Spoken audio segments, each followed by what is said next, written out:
So the world in this region really defines the entire look of the game. What creatures live there and what alchemy plants grow there. So we come up with a set of foliage that grows in each region, different color palettes, different lighting, different weather, and then make sure that transitions well between the different regions, but then still fits in with the overall aesthetic of the world. What makes our RPGs different is the amount of time we spend just building the world and thinking about, as you walk through the game, what are you going to see when you walk into town? You know, what are you going to be able to pick up? What are you going to be able to craft? What are you going to be able to eat? All of the little things in that are what we obsess over. You could say, well, what effect does that have on gameplay? Let's not overthink it. That's just neat. But they become the key thing that makes you feel that this is all real for the moment I'm in it. We kind of call it cluttering the world. You can go into a house and steal all the guy's mead. And, you know, that's fun. That was a game you just decided to go do. I want to touch everything and do it and stare at these bushes that have all been individually modeled and what do their flowers look like? And then you can pick the flowers off and they come off and you can eat them and they do things to you and you can mix them into potions. It makes a sense of believability to the world. So you really see how people live in it and what they're doing. And a lot of the story is just told by the clutter or the environment that is just built around that character. There is so much stuff in the game. It is an orders of magnitude larger and has more things in it than we've ever done. It's not enough for us just to create one large city. We're going to do 5. It's not enough for us to do a few farms or a few places of interest. We're going to do 500 hand-placed things for you to look at in the world. And we're going to keep adding. We're going to keep playing. We're going to keep adding. We're adding up until the end. When you come out of that first dungeon, and you see this huge open valley of pine trees and clouds and these giant mountains like we haven't been able to do in any previous Elder Scrolls game. That part is really special. That's kind of the first part where we're like, yeah, that's what Skyrim's all about. This big, huge, rugged, open world, and you can kind of go wherever you want in it.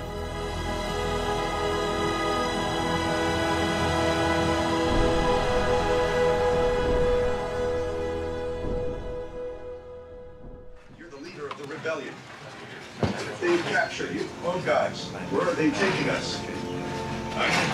Yeah, did you see that, Josh? Jeez. Like everything else, like the plants and the people, we treat the creatures the same, that they live in this world. Mammoths and giants.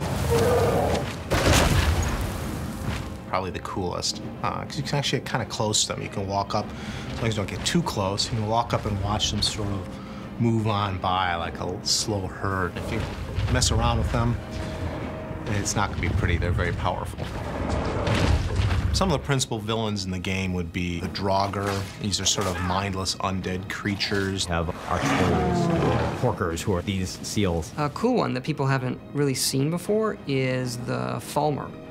These are another type of elf in Elder Scrolls lore.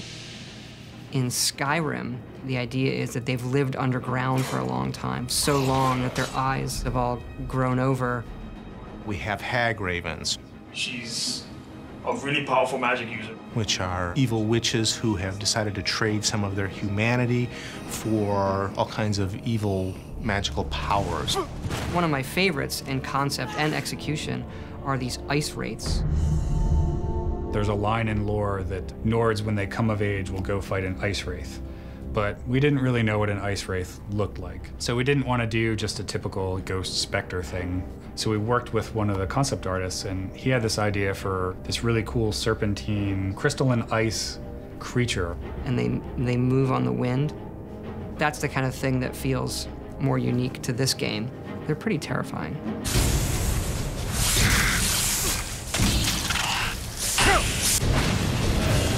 I think combat is a really, really tricky thing in a game like this. You want to make you, physically, the player who bought the game, feel like you're getting better, but more so that the character on the screen that you are playing is getting better at it. Where do you draw that line? How much does it become a reflex game? I'm good at blocking at the right time versus my character's good at blocking. Look at combat in a big way. Tried to make it more emotional and impactful and visceral. Have the player moving around more and be moved around more rather than just be kind of static. I mean, a lot more action-oriented, and that always presents a lot of challenges because it actually involves a lot of math and timing to make it fluid and fun, and a lot of iteration. We did spend a lot of time just, you know, taking a mace and hitting fake guys in the head on the screen until it, you know, punchy or punchy. Oh, now you're going too far, it looks too silly, okay, pull back. If we can succeed at, here comes a wolf, and I take an axe and I plant it in his head and he dies, and I take his hide. Like if that, just something that simple, you feel like, yeah. You feel good about it. Then when we're fighting giants or dragons, like, you know, that's much easier.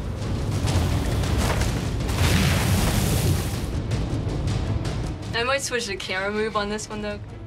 And we looked at the visual experience. The visual experience for us needed to be more immediate, needed to be more like I'm there in the world. For certain kill moves, you're gonna see that the camera's gonna slow down, pop into third person. There's a lot of fun. I think you're bleeding.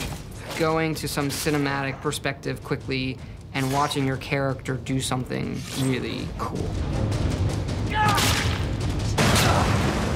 We wanted you to be able to see the sword shove through their torso and come out the back like, I'm being a real badass, like I'm going to slaughter people, creatures, whatever is out there, I'm gonna slaughter it.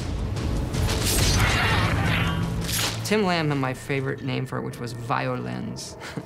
Cinekill was the other one. So we've had all these different names. I mean, any month there was a different name. So I think this month's name is Kill Cam, and I don't think we'll change it. We're getting toward the end. That's Claff the wizard. He's dual wielding. The key to combat in Skyrim is being able to wield weapons and spells in both hands. So that's a new thing for us. One of our big mantras going into the game is you are who you play. And a lot of that is, what are you gonna put in your hands? You know, dual wielding now means, well, I can have a spell in this hand and a sword in this hand. Or I can have a spell in this hand and the same spell in this hand, and what does that do? Oh, guess what? It does something even more powerful. And so that all plays into how the combat plays out.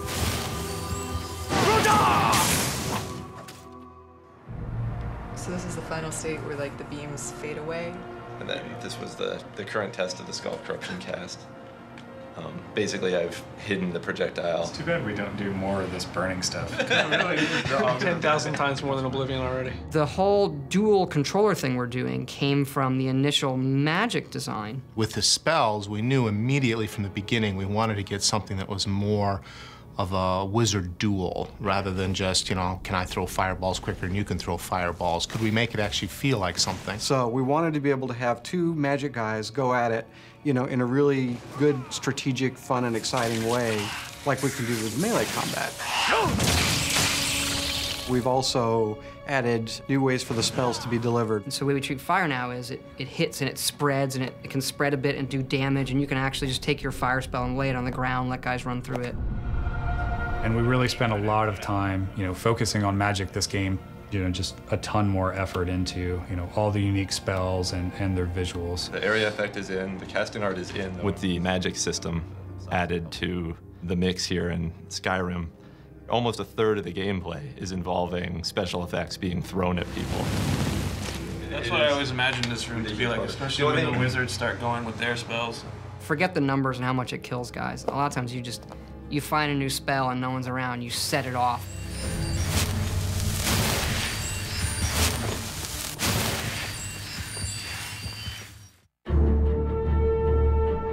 No, your damage resistance is determined by your armor. Right. And your perks and other stuff that might fold into that. So in this case, admittedly, the player will have to trust that we are doing what we say we are doing. We've always been very big in the Elder Scrolls on dynamic growth of the character. Every single one of our games in the series has had this idea that when you do something, you get better at it. In Skyrim, the game adapts to what you're doing. That was one of the reasons why we got rid of classes. I won't leave Skyrim alive! And that you decide what your character is just by going out and doing that stuff. Depending on you know, what weapon you're using and, you know, whether you do any damage. You're going to get a certain amount of skill usage, and then that's going to build up until you reach that threshold, and then your skill will increase. At that point, once you've increased enough skills, then you level up. You know, same thing with wizardry. Start casting spells, you'll get better at casting spells. So in an ideal environment, you don't have to think about what it is you're trying to do. You're not watching to see, oh, how can I make my character do this or that? You just play.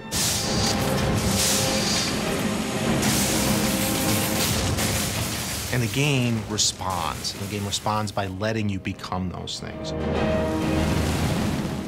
Every time you level up, you get to pick a perk. And the perks are what really defines your character. The definition of what a perk is really kind of hard to nail down. It's an advantage or a feature or a gameplay enhancement or an ability or feat that you get as you progress in your skills. You can actually play the game for a while as a warrior character and then decide, I want to start doing magic stuff. And in the previous games, if you really wanted to do that, you probably wanted to start over. Well, in Skyrim, you can start doing it and you suck at it at first. And then eventually, it starts affecting you more, and then you can make up that ground without throwing away however many hours of gameplay you've already done. In Skyrim, we like to say we are what you play, and it sounds like a catchphrase or whatever, but it really is true. Who do you want to be? The game is going to have some outlet for that. So on some level, we get ourselves in trouble by trying to make the ultimate fight dragons game, the ultimate be a warrior game, the ultimate mage game, and the ultimate thief game, and the ultimate assassination game, and the ultimate I'm picking plants. You know, all of these kind of different styles we want to pay off. Skald supports Ulfric's rebellion, and he doesn't like having a couple of old legionnaires living in his town. Be responsive to things the player does. When you do something in the game, we want the game to recognize it and respond appropriately to you. Did I see you talking to Sven? Maybe not. Maybe... Never mind. But I would stay away from him if I were you. How does that AI tie into a story? Like, how do I get quests from them? How do they become my friends? What will they do for me? What can I do for them? That kind of stuff. Sometimes it's as simple as having a guard in a city comment on the things that you've done. Get your thieving hands off that! Off to Bleak Falls Barrow with you. The Jarl is not a patient man. The game has now responded to something you've done in a way that makes sense and feels like the natural world. You have no idea how much data is in this game. Here are some staggering numbers. There are 31 quests in Fallout 3. In Skyrim, there's 244 of these. Things like collecting dog tags, delivering books, things that we do as objectives right now. And a lot of these repeat because they're radiant. The game is insanely big. Every Elder Scrolls game has its main quest, and the main quest in Skyrim is unraveling the mystery of the Dragonborn, and so that is definitely your heroic path. I think I've found someone who can help you with your dragon project. For us, when we make a good story, we know we've done it when the player is the agent. Yes, I could use someone to fetch something for me. Well, when I say fetch, I really mean delve into a dangerous ruin in search of an ancient stone tablet. If we pose an interesting problem, and then we let the player solve it in whatever way he deems fit, that's going to make the cool, interesting story. If you decide not to do the main quest, there are different quest lines. My favorite quest line is the Dark Brotherhood quest line.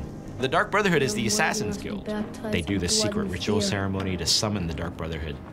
And when you join the Dark Brotherhood, you're one of the guys who shows up and goes, who do you need killed? What do you need? I just think that's just really awesome.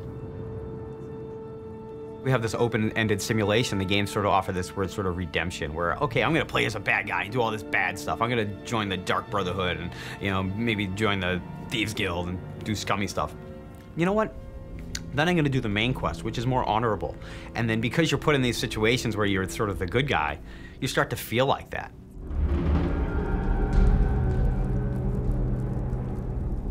The big transition in our studio from Oblivion to Skyrim is we never actually had dedicated level designers in Oblivion. We had them on Fallout, and now we have them in Skyrim. And what that means is that when you go into a cave, it's not just art and stuff. Get me down! It's coming loose. I can feel